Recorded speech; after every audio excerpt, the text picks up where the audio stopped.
السلام علیکم۔ میری قومی زبان اردو، میری مادری زبان پنجابی، جبکہ جس خطے میں میرا بچپن گزرا، میری جوانی اور اب بڑھاپا گزر رہا ہے، وہاں کی زبان سرائیکی۔ اسائیں ودیاں حضرت شاہ شمس دے دربار لو جی، اسی کھڑے ہیں اس ویلے حضرت شاہ شمس دے دربار کے بعد کہ تھوڑی دیر بعد چلیں گے اندر کہ تمہیں زیارت کرواؤں گے حضرت شاہ شمس دے دربار۔ اس وقت ہم حضرت شاہ شمس کے دربار کے باہر موجود ہیں اور اب ہم آپ کو اندر لیے چلیں گے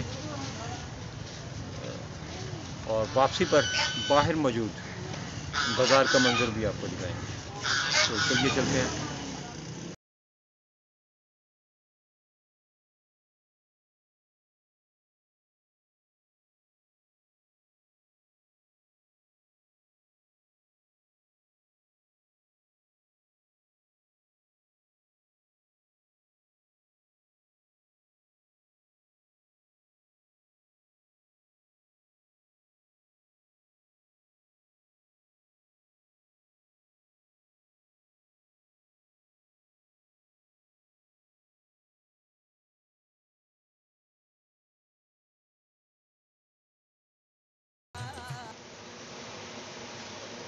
دربار کے باہر ہی کا منظر دکھا رہا ہوں۔ یہاں پہ زائرین جو آتے ہیں وہ مختلف قسم کی اشیاء یہاں پہ موجود ہیں، جس میں انگوٹھیاں، لاکٹس اور بہت کچھ ہے۔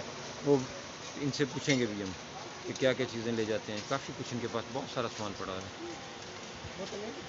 زائرین جاتے ہوئے نا یہاں سے کافی چیزیں لے جاتے ہیں۔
بغداد کے تمام اراکین سلطنت بھی علماء کے ہمنوا تھے۔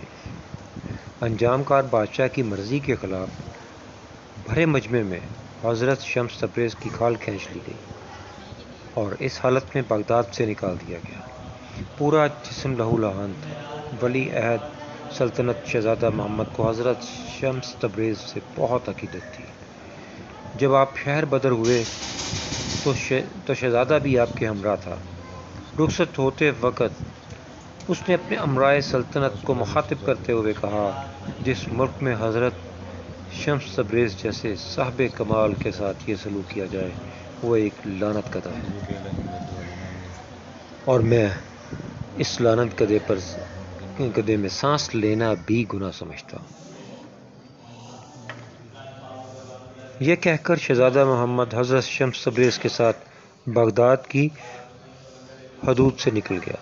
بغداد سے نکل کر حضرت شمس تبریز نے ہندوستان کا رخ کیا اور طویل مسافت طے کر کے ملتان پہنچے اور پھر اسی تاریخی شہر میں سکونت پذیر ہو گئے۔ اسی سے مراد ہمارا اپنا شہر، ولیوں کا شہر ملتان۔ اس وقت مشہور بزرگ حضرت بہاؤالدین ذکریہ ملتانی حیات تھے۔ جب آپ کو حضرت شمس تبریز کی آمد کی اطلاع ملی تو شیخ نے ان کی خدمت میں دودھ کا پیالہ بھیجا۔ حضرت شمس تبریز نے بڑے احترام کے ساتھ پیالہ لے لیا اور پھر اس میں گلاب کا پھول ڈال کر حضرت بہاؤالدین ذکریہ ملتانی کے خادم کو واپس کر دیا۔ کچھ لوگوں نے اس واقعہ کی کچھ اس طرح سے تشریح کرتے ہوئے اپنی کتابوں میں لکھا ہے کہ دودھ کا لبریز پیالہ بھیجنے سے حضرت بہاؤالدین ذکریہ کی مراد یہ تھی کہ ملتان میں اب کسی دوسرے درویش کی گنجائش نہیں۔ جواب میں حضرت شمس تبریز نے دودھ کے پیالے میں گلاب کا پھول ڈال دیا اور ان کا مقصد یہ تھا کہ وہ ملتان میں پھول بن کر رہیں گے، یعنی ان کی ذات سے کسی کو ضر نہیں پہنچے گا۔ حضرت شمس تبریز اپنے عہد پر قائم رہے، مگر ملتان کے لوگوں نے بھی اہل بغداد کی طرح آپ کی شدید مخالفت کی۔ ایک بار یوں ہوا کہ حضرت شمس تبریز کو گوشت بھوننے کے لیے آگ کی ضرورت پیش آئی۔ آپ نے شہزادہ محمد کو آگ لانے کے لیے بھیجا، مگر پورے شہر میں کسی نے آگ نہیں دی۔ ایک سنگ دل شخص نے تو شہزادے کو اتنا مارا کہ اس کے دلکش چہرے پر زخموں کے نشانات ابھر آئے۔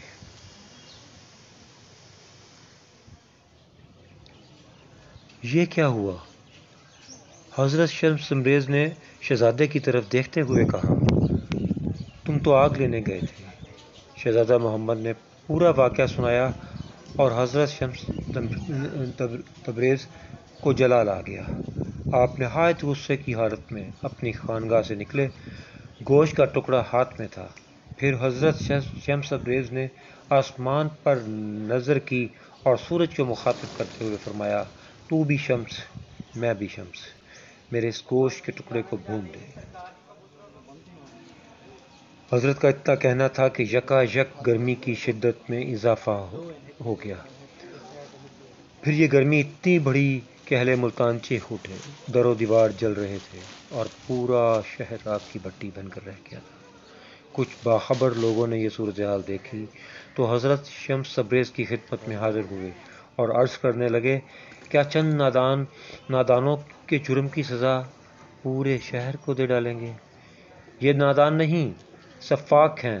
حضرت شمس تبریز نے غضبناک لہجے میں فرمایا، آگ جیسی بے قیمت چیز نہیں دے سکے، میرے محبوب کے چہرے کو زخموں سے سجا دیا۔ آخر کیا جرم تھا اس کا؟ جانتے ہو اسے؟ یہ کون ہے؟ بغداد کا شہزادہ ہے۔ بغداد کا شہزادہ میری خاطر دروازے دروازے بھیک مانگنے گیا. میں اس کے زخموں کو کیسے بھول سکتا ہوں جب تک سارے شہر کے جسم آبلوں سے نہیں بھر جائیں گے. اس وقت تک مجھے قرار نہیں آئے گا. یہ آپ کے مقام سے واقف نہیں. خدا کے لیے انہیں معاف کر دیجیے. ملتان کے دانائے راز حضرات نے اپنے ہموطنوں کی سفارش کرتے ہوئے کہا، اور یہ بات آپ جیسے بزرگ کے شایان شان بھی نہیں. خیر، جب خدا کو درمیان میں لے آئے ہو تو معاف کیے دیتا ہوں. حضرت شمس تبریز نے مقامی لوگوں کی جماعت سے فرمایا اور پھر سورج سے مخاطب ہوئے، اپنی حرارت کم کر دیں. پتہ نہیں یہ لوگ روز محشر کی گرمی کو کیسے برداشت کریں گے. آپ کا یہ فرمانا تھا کہ سورج کی حرارت اعتدال پر ہوگی، نارمل ہوگی. خدا ہی جانتا ہے یہ واقعہ کس طرح پیش آیا تھا، مگر عوام ملتان کی گرمی کو اسی واقعے کا نتیجہ سمجھتی ہے. 675 ہجری میں حضرت شمس تبریز اپنے خالق کے حقیقی سے جا ملے اور آپ کا مزار مبارک ملتان میں موجود ہے.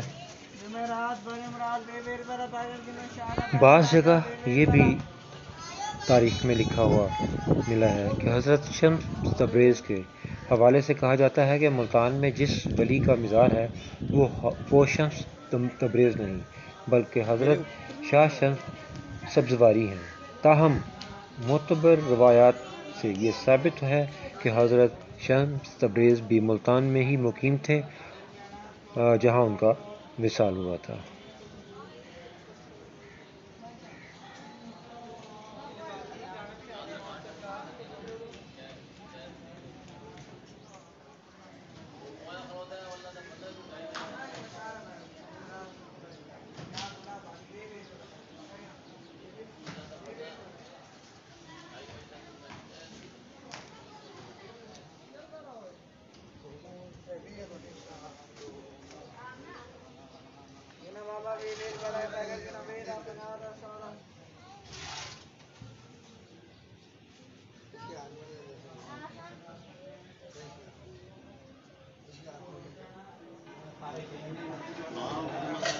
جیسا کہ آپ کو بلاگ کے شروع میں بتایا تھا کہ آج ہم حضرت شاہ شمس کے مزار پر حاضر ہو رہے ہیں، لیکن یہاں مجھے اندر جو ہے نا پراپر کوریج نہیں کرنے دی گئی. وہ بس ان لوگوں کا کوئی ایشو ہے، پتہ نہیں کیا ایشو ہے، معلوم نہیں.